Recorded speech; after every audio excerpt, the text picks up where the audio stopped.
Hello everyone, जय Hind. Welcome to Jha sir academy for IAS. Guys, यहाँ पे आपको सिविल सर्विसेज की प्रिपरेशन कराई जाती है और हेल्प की जाती है कि आपको किस तरीके से प्रिपेयर करना है। यहाँ पे आपको आपकी प्रिपरेशन को एनहांस करने के लिए कुछ फ्री कंटेंट्स प्रोवाइड किए जाते हैं आपकी प्रिपरेशन के लिए। कहाँ पे आपको यूट्यूब प्लेलिस्ट में मिल जाएगा। आप यूट्यूब पे जब जाएंगे तो आपको वहाँ पे वेरियस प्लेलिस्ट अवेलेबल होंगी, जहाँ पे आपको जो डेली करंट अफेयर्स के लेक्चर्स अपलोड किए जाते हैं आपको उनकी प्रॉपर तरीके से प्लेलिस्ट अवेलेबल होगी। उसी के साथ साथ आपको मंथली प्लेलिस्ट भी मिलेगी करंट अफेयर्स की और ईयरली प्लेलिस्ट भी मिलेगी। और साथ ही जो करंट अफेयर्स डेली बेसिस पे आप लोगों को प्रोवाइड किए जाते हैं उन्हीं की फ्री ऑफ कॉस्ट आपको पीडीएफ्स भी दी जाती है हमारे टेलीग्राम चैनल पे। सो गाइज, अगर आपने टेलीग्राम चैनल ज्वाइन नहीं किया है तो तुरंत डिस्क्रिप्शन बॉक्स में जाइए, वहाँ पे आपको लिंक प्रोवाइडेड होगा जहाँ से आप हमारे चैनल को ज्वाइन कर सकते हैं और वहाँ से आप हमारी सारी पीडीएफ्स का एक्सेस ले सकते हैं। और उसी के साथ साथ गाइज, आप लोगों के लिए एक बहुत ही अच्छा इनिशिएटिव स्टार्ट किया गया है मेंस के प्रीवियस ईयर क्वेश्चन एनालिसिस का। आपको आपके लिए डेली बेसिस पर एनालिसिस किया जाता है और उसकी आप लोगों को प्लेलिस्ट प्रोवाइडेड है हमारे यूट्यूब चैनल पे ही। अलग अलग पेपर में प्रोवाइडेड है आप लोगों के कन्वीनियंस के लिए, GS1, GS2, GS3 and GS4 की। उसी के साथ साथ आप लोगों के लिए जीएस के अलग अलग सब्जेक्ट्स की भी प्लेलिस्ट अवेलेबल है। इकोनॉमिक्स है, जैसे सीसैट की आप लोगों के पास प्लेलिस्ट होगी और हिस्ट्री की भी प्लेलिस्ट आपको मिल जाएगी जो कि बिल्कुल फ्री होगी, वो आपको यूट्यूब पे ही अवेलेबल होगी। और इन्हीं प्लेलिस्ट में साथ ही साथ नए नए कंटेंट्स भी रेगुलर बेसिस पे ऐड ऑन किए जाएंगे, जिसके लिए आप लोगों को झा सर अकेडमी को रेगुलरली फॉलो करना है और अपनी प्रिपरेशन को एनहांस करना है, राइट। और उसी के साथ साथ गाइज, कुछ पेड कोर्सेज भी हैं जो आप लोगों के लिए लाए गए हैं Jha sir academy for IAS के द्वारा, जो जिन पेड कोर्सेज को झा सर खुद पर्सनली मेंटोर करते हैं, खुद उसको रिलेट करते हैं। जैसे कि जीएस का प्री प्लस मेंस बैच है गाइस, बिल्कुल जीरो से तैयारी करवाई जा रही है। झा सर खुद तैयारी करवाते हैं, पर्सनल गाइडेंस आपको दी जाती है, प्रॉपर तरीके से आपको अटेंशन प्रोवाइड की जाती है और बिल्कुल बेसिक से आपको तैयारी करवाई जा रही है आपकी प्रिपरेशन को एनहांस करने के लिए, राइट। तो आप इन कोर्सेज को भी ज़रूर ज्वाइन कीजिए। जैसे कि एक मेंस का भी आंसर राइटिंग का टेस्ट सीरीज बैच चल रहा है और प्रीलिम्स का भी टेस्ट सीरीज कोर्स चल रहा है गाइज, जो आपको हमारी ऐप पे टेस्ट सीरीज प्रोवाइड की जाएंगी। 10,000 क्वेश्चंस की आपको प्रैक्टिस कराई जाएगी।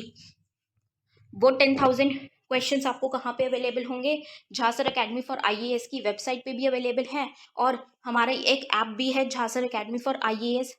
आप अगर डालेंगे तो प्ले स्टोर से आपको वो ऐप मिल जाएगी, आप उसको डाउनलोड कर सकते हैं। वहाँ पे आपको प्रीलिम्स की टेस्ट सीरीज का एक्सेस भी मिल जाएगा और उसी के साथ साथ इतनी बेहतरीन ऐप है कि आपको वहाँ पे स्टडी टूल्स भी अवेलेबल हैं कि आपकी जो स्टडी है आप उसको ट्रैक कर सकते हैं कि आप कितना टाइम इफेक्टिवली स्टडी कर रहे हैं।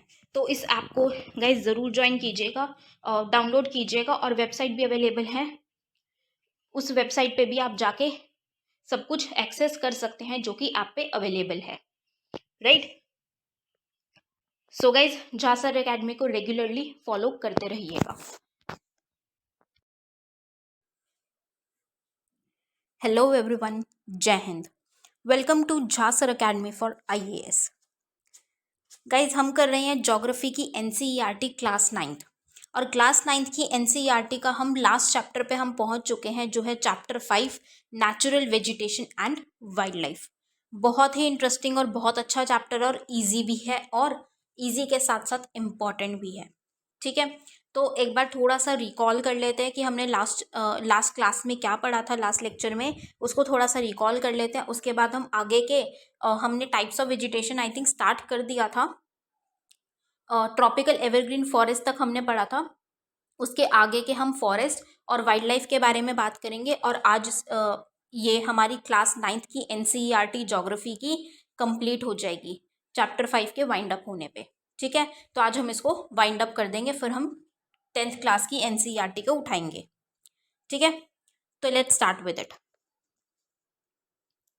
तो हमने क्या पढ़ा था कि इंडिया बहुत बड़ी कंट्री है, तो यहाँ पे हमें हर चीज़ में जैसे डाइवर्सिटी है तो यहाँ पे हमें प्लांट और एनिमल स्पीशीज़ में भी काफ़ी डाइवर्सिटी देखने को मिलती है और उसी के साथ साथ वर्ल्ड लेवल पे हमें इसकी एक अच्छी पोजीशन भी देखने को मिलती है इंडिया की, ठीक है।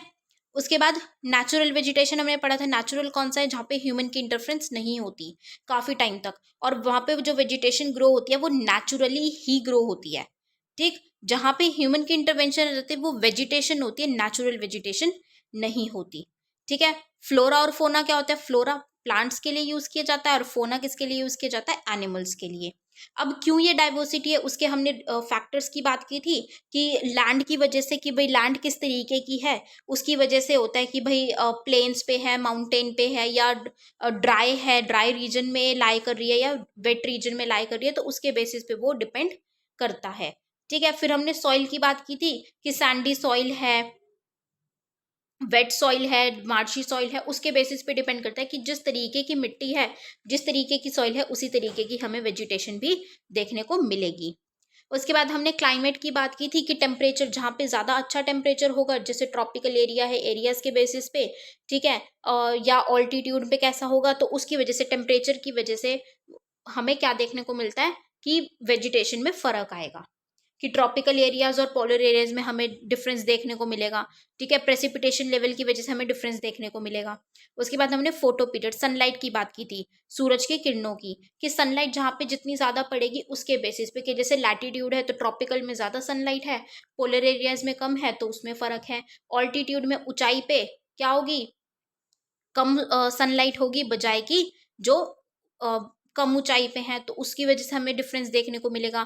अलग अलग सीजन्स में हमें डिफरेंस देखने को मिलेगा, समर में और विंटर में। और ड्यूरेशन ऑफ द डे, कि जितना ज़्यादा टाइम हम सनलाइट रिसीव करेंगे उतना ज़्यादा ही क्या होगी?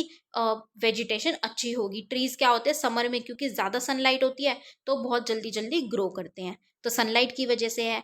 फिर प्रेसिपिटेशन की वजह से, कि जो बारिश होती है, जहाँ पे जितनी ज़्यादा अच्छी बारिश होगी वहाँ पे उतने ही ज़्यादा हमें ट्रीज या वेजिटेशन देखने को मिलेगी, अलग अलग तरह तरह की। ठीक है। उसमें फॉरेस्ट बहुत अच्छा रोल प्ले करते हैं, लेकिन क्योंकि वो हमें बहुत सारी चीज़ों में हेल्प करते हैं। लेकिन आज के टाइम पे क्या है कि वेजिटेशन नेचुरल ज़्यादा नहीं रही है अब, क्योंकि ह्यूमन की इंटरफेरेंस हर जगह बढ़ती जा रही है, बजाय कि कुछ एक्सेप्ट ऐसे रीजन्स की में नहीं है जहाँ पे कि नहीं पहुंच पा रहे हैं। ठीक है। इनएक्सेसिबल रीजन्स हैं, तो उनकी बजाय क्या है, ऐसे रीजन्स जहाँ पे कि लोगों के इंटरफेरेंस बढ़ती जा रही है। मतलब जैसे हिमालय से तो वहाँ पे लोगों इतना ज़्यादा एक्सेस नहीं कर पा रहे हैं, तो इसीलिए वो नेचुरल है। लेकिन बाकी जगहों पे जहाँ पे एक्सेसिबल है, उन सारी की सारी जगहों पे लोगों के इंटरफेरेंस की वजह से क्या हो चुकी है, अब वो डिग्रेड होती जा रही है वेजिटेशन। ठीक है। उसके बाद हमने वेजिटेशन के टाइप्स की बात की थी, कि किस किस तरीके के, किस किस प्रकार के हमें वेजिटेशन, वनस्पति देखने को मिलते हैं। ठीक है। तो हमने किस में क्लासिफाई किया गया है हमारी कंट्री की वेजिटेशन को? 5 टाइप्स में। उन 5 टाइप्स में से हमने एक टाइप के बारे में पढ़ा था, जो है ट्रॉपिकल एवरग्रीन फॉरेस्ट। हमने इसमें क्या पढ़ा था कि नाम से समझना है पहले, तो ट्रॉपिकल है मतलब कि ट्रॉपिकल रीजन में होगा तो टेम्परेचर ज़्यादा होगा तो वार्म होगा। दूसरा एवरग्रीन है, मतलब कि सदाबहार, कि पूरा साल क्या है कि हरे भरे रहते हैं। तो मतलब क्या है, एक ही टाइम पे लीव्स अपनी शेड नहीं करते, मतलब एक ही टाइम पे पत्तियां झड़ती नहीं है सभी ट्रीज की। और दूसरा, यहाँ पे बारिश बहुत ज़्यादा अच्छी होती है। ठीक है। फिर रीजन्स हमें देखना था कि कहाँ पे होती है अच्छी बारिश, तो कहाँ पे हमें ट्रॉपिकल एवरग्रीन फॉरेस्ट देखने को मिलते हैं? वेस्टर्न घाट्स, लक्षद्वीप, अंडमान एंड निकोबार, असम, असम के भी अपर पार्ट में, और तमिलनाडु कोस्ट में। उसके अलावा क्या चीज़ इंपॉर्टेंट थी कि यहाँ के ट्रीज, कि कौन से यहाँ के कमर्शियली इंपॉर्टेंट ट्रीज हैं? Ebony, mahogany, rosewood, rubber and cinchona. उसके अलावा कुछ एनिमल्स और बर्ड्स हैं। मेनली हम यहाँ पे इंपॉर्टेंट क्या था, वन हॉर्न राइनोसेरस, जो हमें असम और वेस्ट बंगाल में देखने को मिलता है। ठीक है। तो इतना हमने लास्ट लेक्चर में पढ़ा था। अब हम अपने वेजिटेशन की नेक्स्ट टाइप पे चलेंगे, उसकी बात करेंगे। नेक्स्ट है हमारा ट्रॉपिकल डेसिडुअस फॉरेस्ट, उष्णकटिबंधीय पर्णपाती वन। These are the most widespread forest of India. मतलब कि ये जो ट्रॉपिकल डेसिडुअस फॉरेस्ट है, ये ऐसे फॉरेस्ट हैं, ऐसे वन हैं जो सबसे ज़्यादा हमारी कंट्री में फैले हुए हैं। मतलब हमें सबसे ज़्यादा रीजन्स पे यही डेसिडुअस फॉरेस्ट ही देखने को मिलते हैं। They are also called the monsoon forest and spread over the region receiving rainfall between 200 centimetre and 70 centimetre. इनका दूसरा नाम क्या है? अब ये बहुत इंपॉर्टेंट है। क्या है दूसरा नाम? Monsoon forest. और यहाँ पे जो रेनफॉल है वो भी अच्छी खासी होती है, जैसे उसमें तो रेनफॉल कितनी होती है ट्रॉपिकल एवरग्रीन में 200 से ज़्यादा, लेकिन डेसिडुअस में 200 से 70 सेंटीमीटर के बीच में रेनफॉल होती है। ठीक है, मतलब 70 centimetre to 200 centimetre. Trees of this forest shed sorry trees of this forest type shed their leaves for about 6 to 8 weeks in dry summer। कि अब जो इस फॉरेस्ट में ट्रीज हैं, यहाँ पे हम क्या कह सकते हैं, पतझड़ का मौसम आता है, क्योंकि ये क्या है, जब बहुत ज़्यादा गर्मी होती है तो उस टाइम पे 6 से 8 हफ्तों के बीच में ये जो ट्रीज है यहाँ पे वो अपनी पत्तियां झड़ा मतलब झाड़ देते हैं। हमें पतझड़ देखने को मिलते हैं यहाँ पे सभी ट्रीज में। ठीक है, on the basis of the availability of water, these forests are further divided into moist and dry deciduous।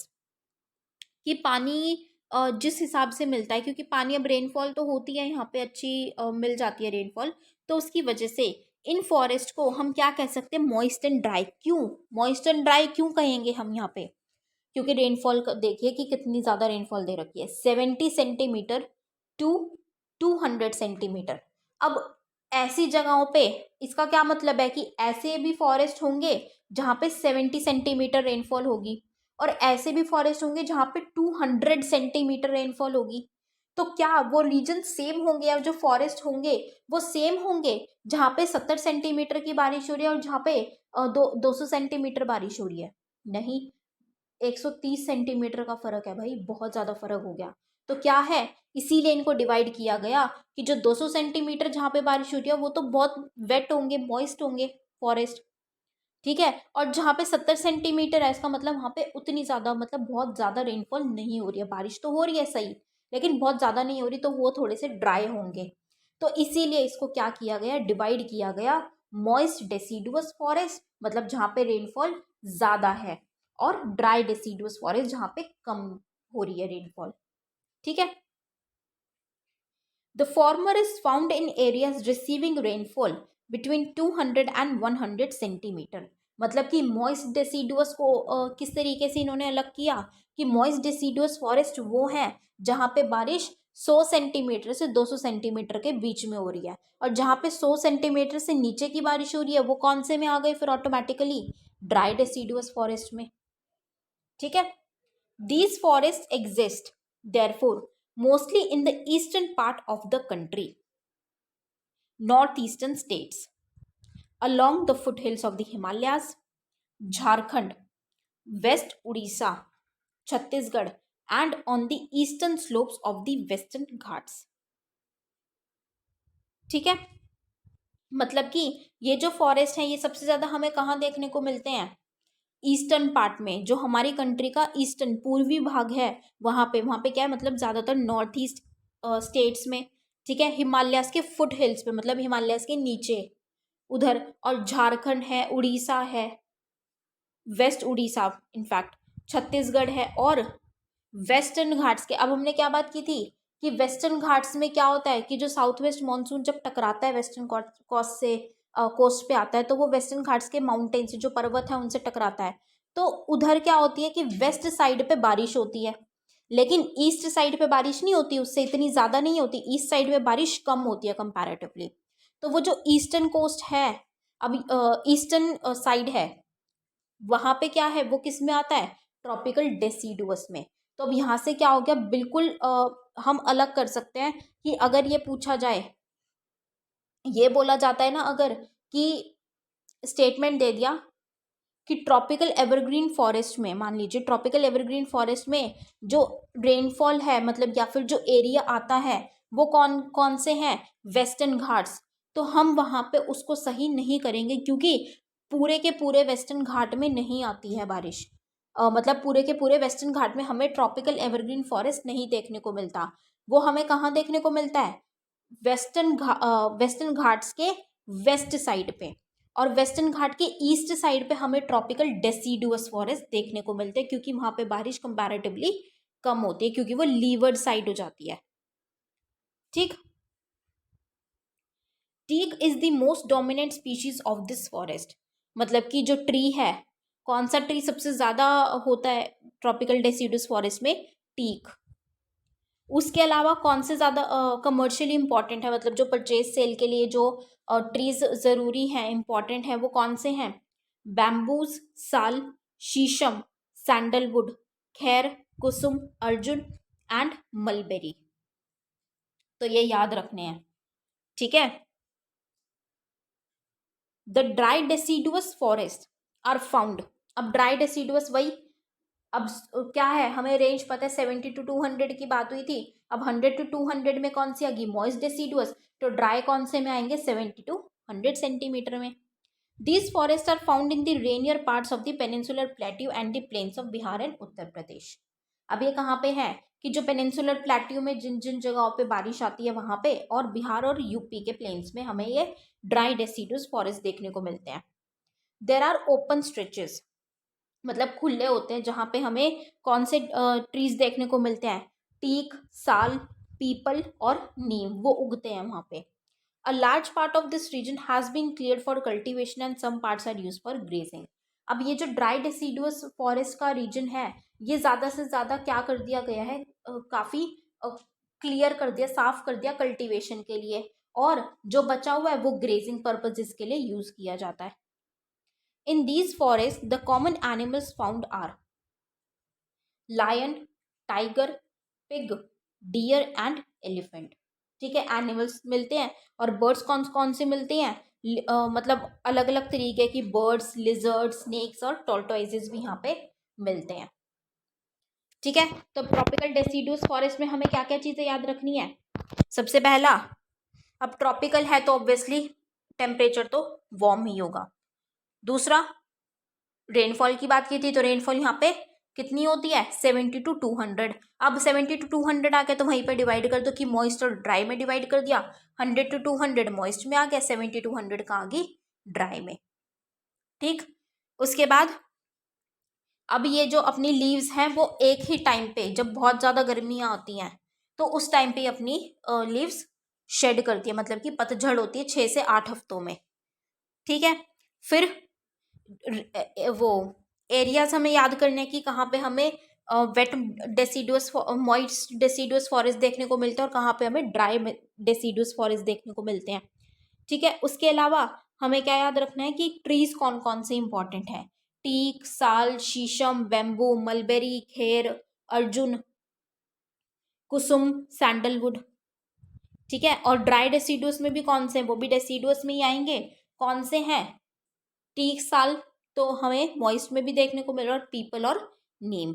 और ये क्या किया जा रहा है, जो ड्राई डेसिडुअस है ये अब कल्टीवेशन के अंडर आ गया है या फिर ग्रेजिंग पर्पजेस के लिए यूज किया जाता है। ठीक, एनिमल्स और बर्ड्स इतनी याद रखने की जरूरत नहीं है। ठीक है, नेक्स्ट है हमारा the thorn forest and scrubs. ठीक है, कांटेदार जंगल और झाड़ियां। In regions with less than 70 centimeter of rainfall, the natural vegetation consists of thorny trees and bushes. अब हमने क्या बात की? 200 सेंटीमीटर से ऊपर की रेनफॉल की बात कर ली, tropical evergreen. 70 centimetre to 200 centimetre की बात कर ली, डेसिडुअस। अब 70 सेंटीमीटर से कम की जहाँ पे रेनफॉल हो रही है, मतलब कि काफ़ी कम हो रही है रेनफॉल, ठीक है, तो वहाँ पे किस तरीके की वेजिटेशन उगती है? थॉर्नी ट्रीज, जो कांटेदार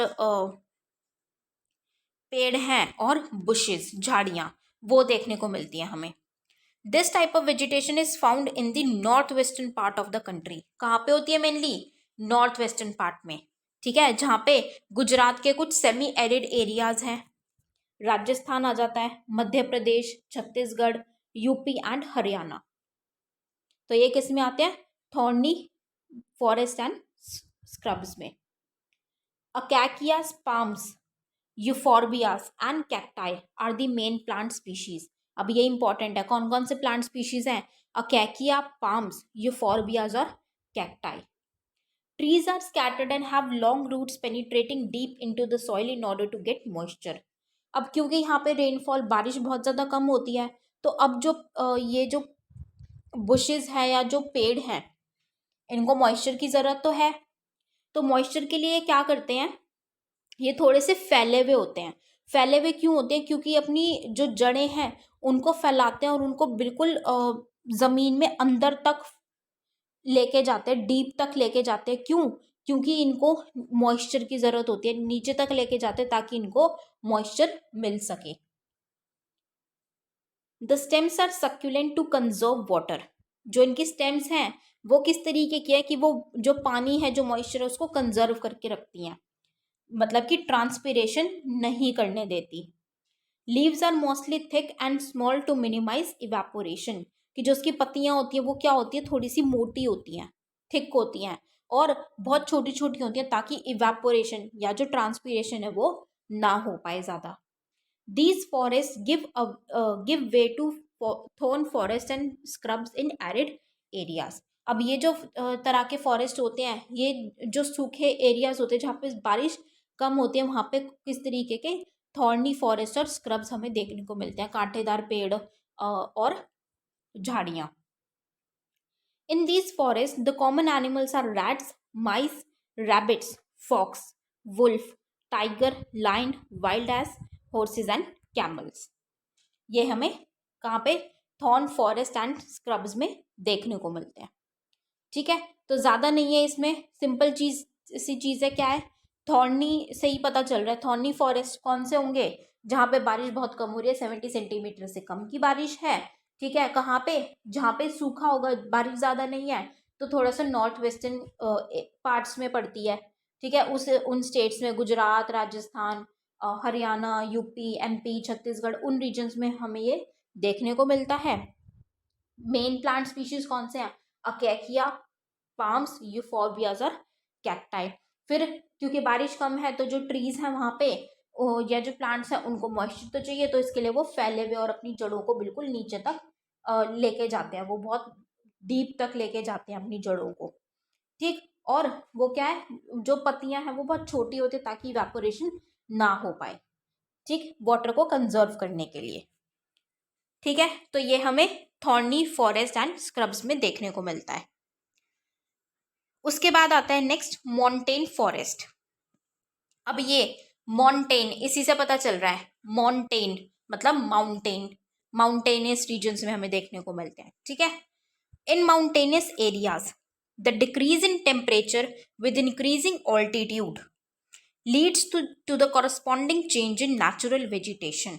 कि जो पहाड़ी इलाके हैं वहाँ पे क्या होता है, क्या चीज़ हमने देखी है कि जैसे जैसे हम ऊंचाई पे जाते जाते हैं, जितनी ऊंचाई पे जाते हैं टेम्परेचर जो है वो कम होता जाता है, तापमान कम होता चला जाता है, मतलब ठंड बढ़ने लग जाती है। It leads to the corresponding change in natural vegetation. ठीक है, कि अब हम जैसे नीचे से हम ऊपर की तरफ जाते जाएंगे तो हमें क्या देखने को मिलता है कि जो वेजिटेशन है वो अलग अलग तरीके की होती चली जाती है। जैसे कि वेजिटेशन में काफ़ी ज़्यादा फर्क आता है। मान लो कि अभी अगर हमें ग्रासेस बड़ी देखने को मिल रही हैं, तो जैसे जैसे हम ऊपर जाएंगे वो ग्रासेस की लेंथ छोटी छोटी होती चली जाएगी, क्योंकि वहाँ पे टेम्परेचर कम होता चला जाएगा, सनलाइट इतनी ज़्यादा नहीं मिलेगी, प्रेसिपिटेशन इतनी ज़्यादा नहीं होगी, उसकी वजह से ये वेजिटेशन में फ़र्क आता है। As such there is a succession of natural vegetation belts in the same order as we see from the tropical to the tundra region. अब ये क्या है, ये जो यहाँ पे नेचुरल वेजिटेशन की बेल्ट हमें उसी तरीके की देखने को मिलती है यहाँ पे, जिस तरीके की हम बात करें कि ट्रॉपिकल टू टुंड्रा रीजन हमें देखने को मिलती है, उसी तरीके की हमें यहाँ पे देखने को मिलती है। The wet temperate type of forest are found between a height of 1000 and 2000 metres. अब यहाँ पे अभी तक हम कौन से कर रहे थे, ट्रॉपिकल फॉरेस्ट। अब यहाँ पे क्या आ जाते हैं, टेम्परेट टाइप ऑफ फॉरेस्ट आ गए यहाँ पे। तो टेम्परेट टाइप में मतलब कि सनलाइट क्या होगी, जो टेम्परेचर होगा वो कम होगा क्योंकि सनलाइट यहाँ पे कम रिसीव होगी, एंड उसी के साथ साथ उसी के हिंड में क्या हो गया कि प्रेसिपिटेशन भी कम होगी, बारिश कम होगी। The wet temperate type of forest ये कहाँ पे होंगी, कितने हाइट पे, 1000 to 2000 metres. Evergreen broadleaf trees such as oaks and chestnuts predominate। अब इम्पोर्टेंट क्या है, यहाँ पे कौन से ट्रीज होंगे, ब्रॉड लीफ मतलब चौड़ी चौड़ी पत्तियां होंगी, कौन से वाले, oaks and chestnuts. Between 1500 and 3000 metres temperate forest containing coniferous trees. तो माउंटेन फॉरेस्ट में ही कौन से होते हैं, कॉनिफरस ट्रीज हमें देखने को मिलते हैं, like pine, deodar, silver fir, spruce and cedar are found. अब ये इंपॉर्टेंट है बहुत ज्यादा, कॉनिफरस ट्रीज पूछे जा सकते हैं कि कॉनिफरस ट्रीज कौन से होते हैं। तो कॉनिफरस ट्रीज कौन से होते हैं, pine, deodar, silver fir, spruce and cedar. ठीक है, और कॉनिफरस का ट्रीज में ही अगर हम दूसरा नाम पूछा जाए या किसके अंडर आते हैं तो कौन से हैं, mountain forest. These forest cover mostly the southern slopes of the Himalayas. अब ये हिमालयाज में तो आते हैं माउंटेनियस रीजन्स में, लेकिन हिमालयाज के भी दक्षिणी स्लोप को ही कवर करते हैं ये। Places having high altitude in southern and north east India. ठीक है, कि जो सदर्न और नॉर्थ ईस्ट पार्ट में जो हाई एल्टीट्यूड्स है, ऊंचाई वाले एरिया हैं, उनको कवर करते हैं ये। At higher elevations temperate grasslands are common, कि और जब हम ऊंचाइयों पे जाते हैं तो टेम्परेट ग्रासलैंड्स हमें देखने को मिलते हैं, ट्रीज की बजाय, मतलब ज्यादा ट्रीज नहीं, हमें ग्रासलैंड ज्यादा देखने को मिलती हैं उधर। ठीक है, at high altitudes generally more than 3600 meters above the sea level. Temperate forest and grasslands give way to the alpine vegetation. अब अगर हम ऊंचाइयों पे ही अगर सी लेवल से 3600 मीटर ऊंची है तो क्या होगी, टेम्परेट फॉरेस्ट और जो ग्रासलैंड्स हैं, अब वहां से हमें इतनी ऊंचाई पे जाने पे क्या मिलेगी, एल्पाइन वेजिटेशन देखने को मिल जाती है। ठीक है, और यहाँ पे फॉरेस्ट कौन कौन से हैं, सिल्वर फिर जूनिपर्स, पाइन्स एंड बर्चेस। ठीक है, मतलब कि coniferous trees basically. However they get progressively stunted as they approach the snow line. वही चीज कि जैसे जैसे हम हिमालयाज में ऊपर ऊपर जाते जाएंगे वैसे वैसे जो ग्रासलैंड्स है या जो ट्रीज हैं वो छोटे छोटे होते हुए चले जाते हैं। तो जैसे जैसे हम और ज्यादा स्नो लाइन की तरफ, मतलब कि जो बर्फ पड़ती है, जैसे बर्फ से ढके हुए होते हैं, जैसे जैसे हम उसके पास तक पहुंचते जाएंगे वैसे वैसे जो ये ट्रीज हैं या फॉरेस्ट हैं या फिर जो प्लांट्स हैं वो क्या होते जाएंगे, छोटे छोटे होते चले जाएंगे। Ultimately through scrubs and shrubs they merge into the alpine grasslands. Ultimately अब कुछ भी हो वो किस में मर्ज हो जाते हैं, मतलब हमें क्या देखने को मिलती है, एल्पाइन वेजिटेशन, एल्पाइन ग्रासलैंड्स हमें देखने को मिलती है।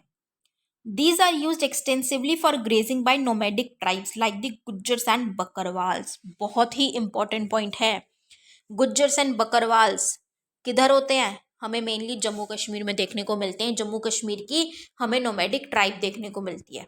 ठीक है, अब ये नोमैडिक ट्राइब वहां पे क्या करती है, अपनी जो उनकी लाइफ स्टॉक है, उनको बफेलो है, गोट है, शीप है, जो भी है उनकी लाइफ स्टॉक, उनको ग्रेस करवाती है किस पे, एल्पाइन वेजिटेशन पे ही, एल्पाइन ग्रासलैंड्स पे।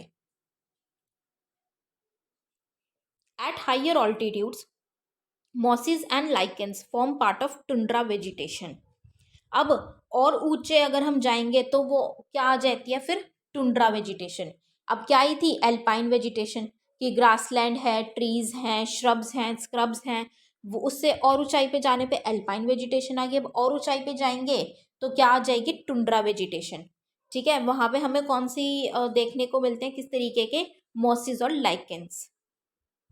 The common animals found in these forests are Kashmir stag, spotted deer, wild sheep, jackrabbit, Tibetan antelope, yak, snow leopard, squirrels, shaggy horn wild ibex, bear and rare red panda, sheep and goats with thick hair. ठीक है, तो ये कुछ animals हैं जो हमें यहाँ पे देखने को मिलते हैं, कौन से, माउंटेन फॉरेस्ट में। तो माउंटेन फॉरेस्ट में हमने क्या की चीजें मेनली देखी हैं, पहली चीज तो ये टेम्परेट में आ जाता है, टेम्परेट रीजन में। दूसरा ये माउंटेन से पता चल रहा है माउंटेनियस, कि माउंटेनियस रीजन में होता है तो क्या होता है, ये ऊंचाई पे आ जाता है, ऊंचाई पे आ गया तो वहां पे क्या है, हमें थोड़ा सा टुंड्रा रीजन की तरफ या ट्रॉपिकल टू टुंड्रा में जो डिफरेंस है वो थोड़ा सा देखने को मिल जाता है। ठीक, अब यहाँ पे क्या होती है कि क्योंकि ये ऊंचाई पे हो गया तो टेम्परेचर कम हो जाता है, तो वहां पे हमें वेजिटेशन में फर्क देखने को मिलता है, कि हमें वहां पे पहले कॉनिफरस ट्रीज देखने को मिलते हैं, चिर, पाइन, दियोदर, सिल्वर फिर। ठीक है, इस तरीके के। उसके बाद फिर ये क्या है कि स्क्रब्स है और ऊंचाई पे जाते हैं तो वो एल्पाइन वेजिटेशन आती है, जिसपे कि गुज्जर बकरवाल्स अपनी लाइफ स्टॉक को ग्रेज करवाते हैं। उससे ऊपर जाते हैं तो क्या हो जाता है, और हायर एल्टीट्यूड्स पे हमें क्या देखने को मिलती है, टुंड्रा वेजिटेशन। ठीक है, तो क्या है कि ग्रासलैंड जैसे जैसे ऊंचाई पे जाएंगे या जो ट्रीज हैं वो छोटे छोटे होते हुए चले जाते हैं। ठीक है, और यहाँ पे अलग अलग तरीके के हमें काफी एनिमल्स देखने को मिलते हैं, वो एनिमल्स याद करने की रिक्वायरमेंट नहीं है। ठीक, तो ये था माउंटेन फॉरेस्ट। अब हमारा नेक्स्ट है मैंग्रोव फॉरेस्ट। बहुत इंपॉर्टेंट है mangrove forest. The mangrove tidal forest are found in the areas of coast influenced by tides. Mangrove tidal forest कहाँ देखने को मिलते हैं हमें, ये उन कोस्ट पे देखने को मिलते हैं, उन कोस्ट वाले एरियाज में, रीजन्स में, जहाँ पे हमें बहुत ज़्यादा टाइड्स देखने को मिलती हैं। उनसे प्रभावित रहते हैं ना जो, वहाँ पे हमें मैंग्रोव फॉरेस्ट देखने को मिलते हैं। और ये जो कैलामिटीज़ हैं, टाइड्स वगैरह हैं, ये इससे हमें बचाते हैं। ठीक है, पीपल लाइफ एंड प्रॉपर्टी को ये बचाते हैं। Mud and silt get accumulated on such coast. अब क्योंकि टाइड्स आती हैं इन कोस्ट पे, तो क्या होता है, टाइड आने की वजह से जो मड है या सिल्ट है, मिट्टी वगैरह है, वो क्या होती है, वो जमा हो जाती है इन कोस्ट पे। Dense mangroves are the common varieties with roots of the plant submerged under water. अब डेंस मैंग्रोव जो गहरे होते हैं ना, ये बहुत ज़्यादा कॉमन है यहाँ पे, क्योंकि इनकी जो रूट्स हैं, इनकी जो जड़ें हैं, वो क्या होती हैं, वो पानी के अंदर जा रखी होती है, पानी के अंदर दबी हुई होती हैं। The deltas of the Ganga, Mahanadi, Krishna, Godavari and the Kaveri are covered by such vegetation. कि जो गंगा, महानदी, कृष्णा, कावेरी, गोदावरी, इनके जो डेल्टाज हैं, ये किससे कवर है, इसी मैंग्रोव फॉरेस्ट की वेजिटेशन से ही घिरे हुए देखने को मिलते हैं हमें। In the Ganga Brahmaputra delta sundari trees are found which provide durable hard timber. ये हमने पहले भी पढ़ा था, पहले के चैप्टर में। गंगा ब्रह्मपुत्र डेल्टा पे हमें सुंदरी ट्रीज देखने को मिलते हैं। ठीक है, सुंदरी ट्रीज मिलते हैं जो कि बहुत ज़्यादा ड्यूरेबल है और बहुत अच्छी, मतलब ड्यूरेबल हार्ड टिम्बर देता है, मतलब कि बहुत अच्छे वाली, अच्छी क्वालिटी की और कठोर हमें लकड़ी प्रदान करते हैं, जो बहुत ज़्यादा यूजफुल रहती है। Palm, coconut, keora, agar etcetera also grow in some parts of the delta. तो ये जो अलग अलग तरीके के हैं, ये भी ग्रो होते हैं इन डेल्टा के कुछ पार्ट्स में ही। फिर बहुत important, royal Bengal tiger is the famous animal in these forest. कौन सा है बहुत ज़्यादा फेमस, रॉयल बंगाल टाइगर।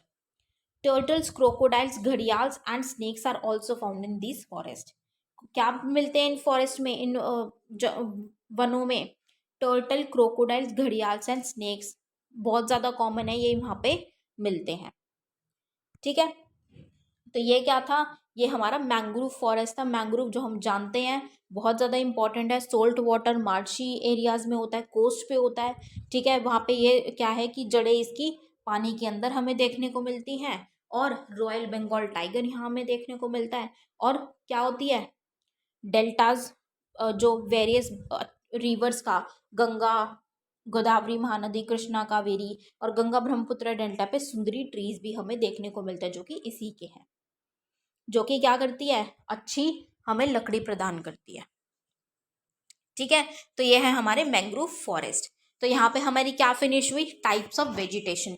हमने पांचों टाइप्स पढ़ी हैं। इसके बाद एक टेबल बना लीजिएगा, और रेनफॉल कितनी है, किस तरीके की है, या वेजिटेशन कैसी है वहाँ पे, कौन कौन से ट्रीज हमें देखने को मिलते हैं। तो ये कुछ 3-4 पॉइंट्स हैं जो आपको नोट करके रखने हैं। ठीक है, इसमें पूरा ये टाइप्स ऑफ वेजिटेशन कंप्लीट हो जाएगा। अब हम बात करें वाइल्ड लाइफ की, कि वन्य जीवन कैसा है यहाँ पे।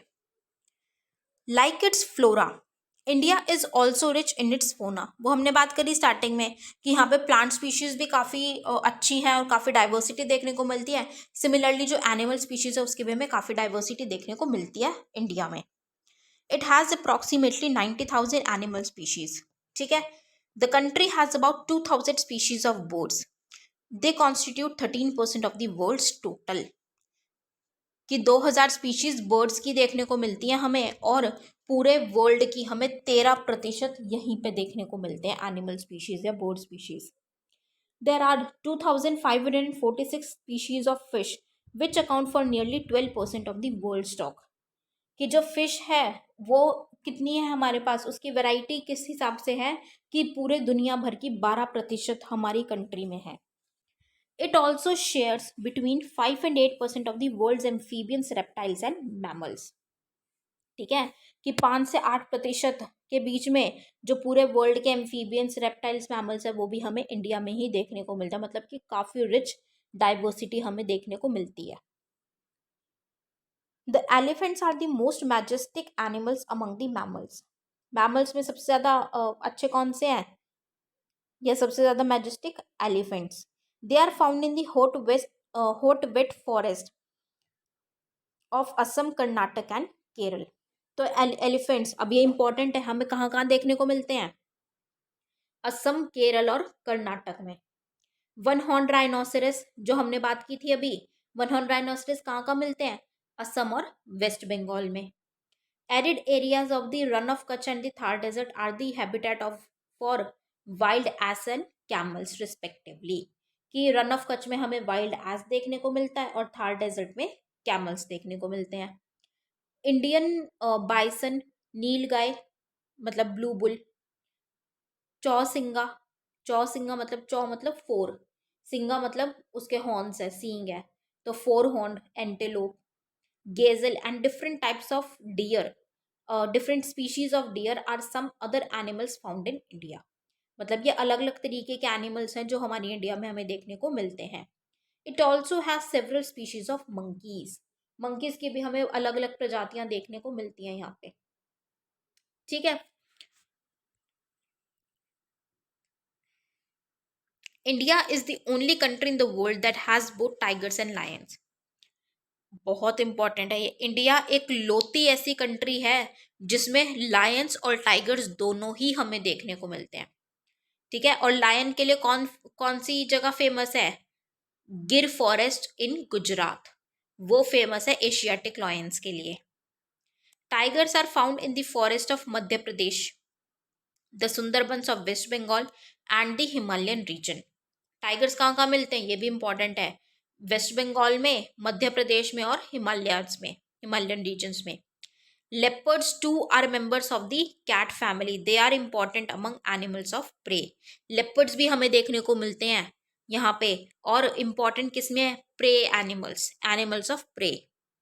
ठीक है, उसके बाद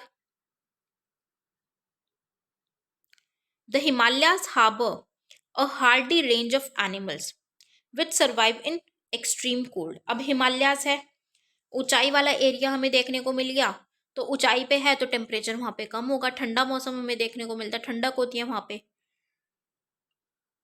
तो ऐसे भी हैं जहाँ पे बहुत ज़्यादा ठंड होती है, जैसे अगर लद्दाख है तो फ्रीजिंग कोल्ड होता है, तो वहाँ पे भी एनिमल्स हमें देखने को मिलते हैं उसी तरीके के जो कि उस ठंड में सरवाइव कर सकते हैं।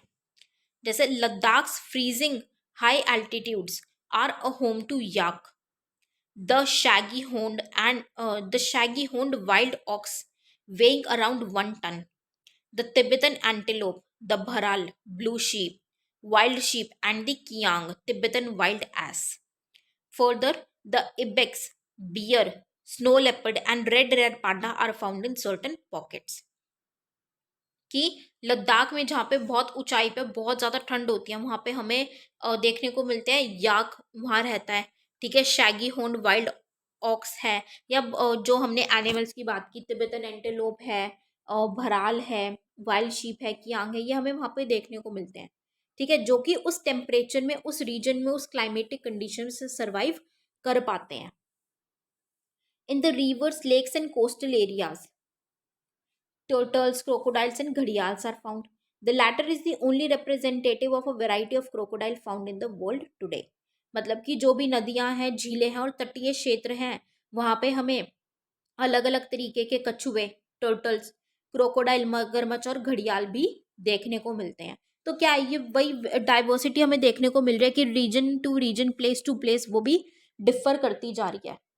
क्योंकि हर जगह की क्या है, क्लाइमेटिक कंडीशन अलग है। क्लाइमेटिक कंडीशन अलग होने की वजह से वहाँ पे हमें अलग अलग तरीके के वाइल्ड लाइफ, अलग अलग तरीके के एनिमल्स हमें देखने को मिलते हैं। ठीक है। Bird life in India is colourful. Birds भी हमें बहुत अच्छी देखने को मिलती है, बहुत कलरफुल।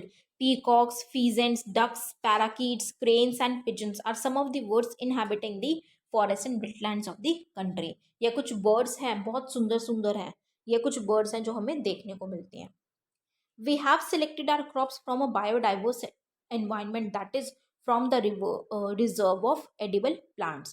हमने कुछ crops भी select कर रखी हैं. We also experimented and selected many medicinal plants. देखने को मिलते हैं हमें medicinal plants काफ़ी. Animals were selected from a large stock provided by nature as milch animal. Animals भी select किए हुए हैं, जैसे कि milch animal हैं. They also provide us drought power, transportation, meat and eggs, काफ़ी चीज़ें हम डिराइव करते हैं उनसे. The fish provide nutritive food. ठीक है, फिशेस भाई खाए जाते हैं मेनली, जो ये कोस्टल एरियाज में, वहाँ पे तो एक फूड है फिश, बहुत अच्छा एक न्यूट्रिशन प्रोवाइड करती हैं. Many insects help in pollination of crops and fruit trees and exerting biological control on such insects is harmful. ठीक है, तो एक पॉलिनेशन का काम करती है, जैसे कि सीड है या उस पे चिपक जाती है सीड्स इंसेक्ट पे, तो वो कहीं जाके ड्रॉप कर देती है, तो वो भी हेल्प करता है. तो अगर हम उनमें कुछ बायोलॉजिकल चेंज आएगा उन इंसेक्ट्स में, तो वो हमारे लिए ही नुकसानदायक होगा. Every species has a role to play in the ecosystem. अब ये चीज़ इंपॉर्टेंट है कि हर एक स्पीशीज का इकोसिस्टम में रोल है. आज आज के टाइम पे क्यों कहते हैं इतनी ज़्यादा ये चीज़ें क्यों आ रही हैं, फूड साइकिल क्यों है, क्योंकि हर एक स्पीशीज का अपना ही एक महत्व है, चाहे वो कितनी ही छोटी क्यों नहीं है, उसका अपना एक रोल, अपनी एक इम्पोर्टेंस है.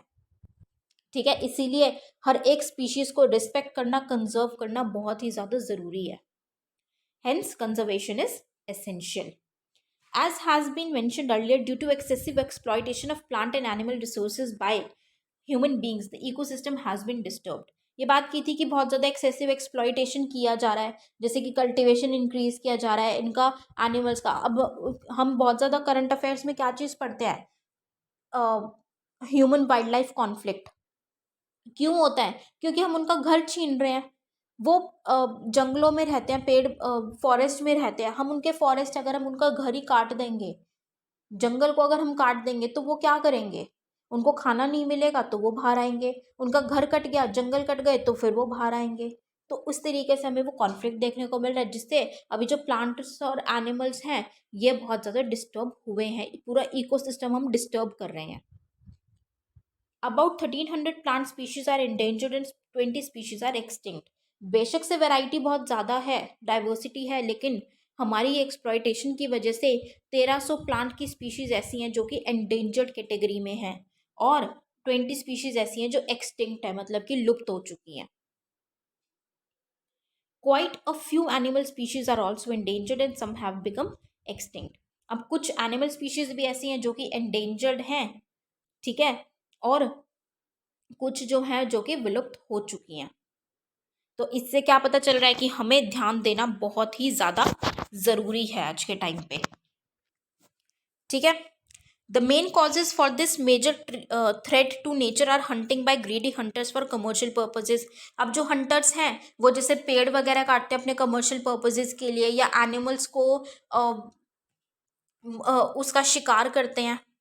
ठीक है, तो उसकी वजह से ये चीज़ हो रही है, ये जो थ्रेट आ गया है. Pollution due to chemical and industrial waste, acid deposits, introduction of alien species and reckless cutting of the forest to bring land under cultivation and habitation are also responsible for the imbalance. अब ये imbalance क्यों भी रहे, क्योंकि पेड़ काटे जा रहे हैं अपने यूसेज के लिए, कल्टिवेशन के लिए. ठीक है, या फिर कोई एलियन स्पीशीज, कोई बाहर से स्पीशीज आ रही है जिसकी वजह से वो बाकियों के लिए कॉम्पिटिशन थ्रेट बन रही है, या जो पोल्यूशन इतना ज़्यादा बढ़ रहा है, केमिकल इंडस्ट्रियल वेस्ट है, एसिड्स वगैरह हैं, जिसकी वजह से सब कुछ पोल्यूट हो रहा है, तो उसकी वजह से ये थ्रेट बढ़ रहा है. अब इनको प्रोटेक्ट करने के लिए सरकार ने कुछ इनिशिएटिव्स लिए हैं. वो क्या हैं कि 18 biosphere reserves have been set up. 18 biosphere reserve setup किए गए हैं इनको प्रोटेक्ट करने के लिए. इसमें से 10 कौन कौन से, अब ये ध्यान रखना बहुत ज़्यादा ज़रूरी है कि ये बायोस्फीयर रिजर्व्स कौन से हैं. Sundarbans, Nanda Devi, gulf of Mannar, Nilgiris, Nokrek, great Nicobar, Manas, Simlipal, Pachmarhi and Achanakmar, Amarkantak, ये इंक्लूड किए गए हैं world network of biosphere reserves में। अब ये इनको याद रखना भी ज़रूरी है, और ये कौन सी स्टेट में लाए करते हैं ये भी याद रखना ज़रूरी है। तो ये आपका होमवर्क है, इनको मैपिंग कीजिएगा कि ये बायोस्फीयर रिजर्व्स कौन कौन सी स्टेट में लाए करते हैं। ठीक है। दूसरा उन्होंने क्या किया, financial and technical assistance is provided to many botanical gardens by the government since 1992, कि मतलब उनको एग्जिस्टेंस प्रोवाइड की गई, कि उनको वित्तीय सहायता और तकनीकी सहायता दी गई ताकि वो प्रॉपर तरीके से काम कर सके। जैसे कि कच्छ में, कोल्ड डेजर्ट में, शेष चालम और पन्ना, इन रिजर्व्स में, इन बोटेनिकल गार्डन्स में उनको ये एग्जिस्टेंस प्रोवाइड की गई। उसके बाद कुछ प्रोजेक्ट चलाए गए, जैसे प्रोजेक्ट टाइगर, टाइगर को कंजर्व करने के लिए, प्रोजेक्ट राइनो, जो वन हॉर्न राइनोसरस है उनको कंजर्व करने के लिए, project Indian great bustard and many other eco developmental projects have been introduced. उसके अलावा 103 national parks, 535 wildlife sanctuaries and zoological gardens are set up to take care of natural heritage. ठीक है। All of us must realize the importance of the natural ecosystem for our own survival. It is possible if indiscriminate destruction of natural environment is put to an immediate end. अब हमें ecosystem की importance को समझना है, उसको अच्छा रखने के लिए, सर्वाइवल के लिए हमें वो उसकी इम्पोर्टेंस समझनी है और उनका बचाव करना है, और ये जो एक्सप्लॉइटेशन हम कर रहे हैं इसको हमें ख़त्म करना है। ठीक है। तो यहाँ पे हमारा चैप्टर 5 कंप्लीट होता है, और चैप्टर 5 के साथ हमारी ज्योग्राफी क्लास 9th भी कंप्लीट होती है। लास्ट में कुछ डू यू नो के फैक्ट्स हम देखेंगे। पहला क्या है, the virgin vegetation which are purely Indian are known as endemic or indigenous species, but those which have come from outside India are termed as exotic plants. मतलब कि वो virgin या नेचुरल वेजिटेशन जो इंडिया में ही उगी है, India में ही है, उसको हम क्या कह देते हैं, एंडेमिक है या इंडिजिनस है, हमारी ही है, हमारी कंट्री की। और जो बाहर की है या बाहर से लाई जाती है उसको हम क्या कहते हैं, एक्सोटिक स्पीशीज या exotic plants. According to India state of forest report 2011, the forest cover in India is 21.05%। अब तो बहुत ज़्यादा वृद्धि हो चुकी है, बहुत ज़्यादा। अभी की जो 2021 की रिपोर्ट है उसमें काफ़ी ज़्यादा हमने अच्छा देखा है इंडिया का रिस्पॉन्स।